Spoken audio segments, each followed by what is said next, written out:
नमस्कार। प्रस्तुत है आज का चिंतन। बल्ब, पंखा, हीटर, कूलर आदि उपकरणों के साथ जुड़ जाने पर बिजली के गुण भिन्न भिन्न प्रकार के होते हैं। इसमें उपकरणों का जितना महत्व है उससे अधिक उस बिजली का है जो शक्ति संचार करती और उपकरण को वैसी ही क्रिया करने के लिए विवश करती है जिसके लिए उसे बनाया गया है। मनुष्य में उच्च स्तरीय चेतना बिजली तो वह है जिसे प्राण कहते हैं। यह दिव्य चेतना ही पंच तत्वों के साथ जुड़े हुए शरीर के माध्यम से विविध प्रकार के क्रियाकलापों का संचालन करती है। प्राणी में जीवन ही उसका सार तत्व है। यदि वह न रहे तो मृत शरीर को ऐसा कूड़ा करकट माना जाता है जिसे थोड़ी ही देर रखे रहने पर सड़न, दुर्गंध और विषाक्तता फैलनी आरंभ हो जाती है। दूसरी एक और भी चेतना जीवन में काम करती है जिसे उत्साह कहते हैं। उसकी जितनी मात्रा जिस किसी में होती है वह उतने ही बढ़ चढ़कर पुरुषार्थ कर सकने में समर्थ होता है। किंतु यदि उत्साह शिथिल पड़ गया हो, उसकी गतिशीलता घट गई हो तो समझना चाहिए कि जीवित होते हुए भी मनुष्य लगभग मरे हुए के समान है। अनुत्साही को आलस्य, प्रमाद जैसे अनेक दुर्गुण घेरे रहते हैं। जो बन पड़ता है वह अस्त व्यस्त, कुरूप और घटिया स्तर का होता है। इससे कर्म और कर्ता दोनों की हानियां होती हैं। जिस प्रकार यंत्र उपकरणों में बिजली काम करती है, उसी प्रकार मनुष्य के समस्त शारीरिक मानसिक अंग अवयवों को उत्साह के आधार पर शक्ति और प्रेरणा मिलती है। निराशा, उदासी, चिंता लगभग एक दूसरे पर आश्रित हैं। जहाँ एक रहेगी वहाँ दूसरी भी जा पहुँचेगी।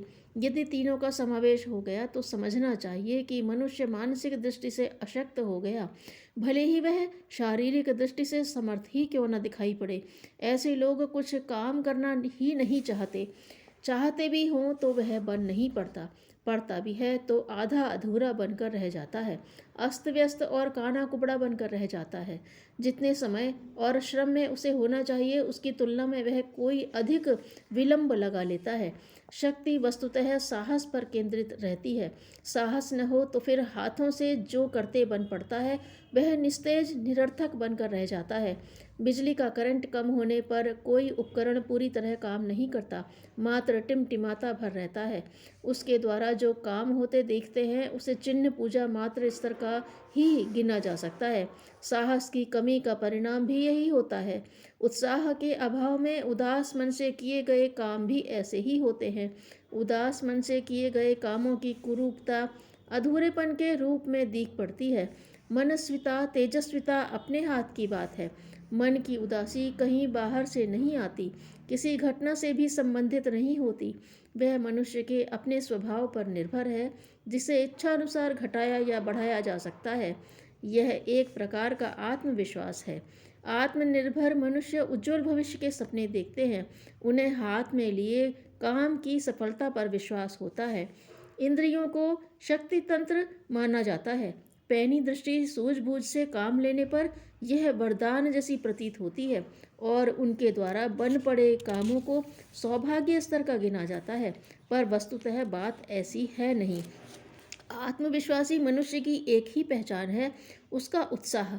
उत्साह रहने पर साहस बढ़ता है और उसी उत्साह के सहारे शरीर के अंग प्रत्यंग बढ़ चढ़कर काम करने लगते हैं। उनसे सफलता का बोध होता है। जो मनस्वी नहीं है उसे एक प्रकार से अशक्त, निस्तेज और असंयमी ही कहा जा सकता है। बदनामी की चर्चा एक मुंह से 1000 मुंह तक पहुंचती है।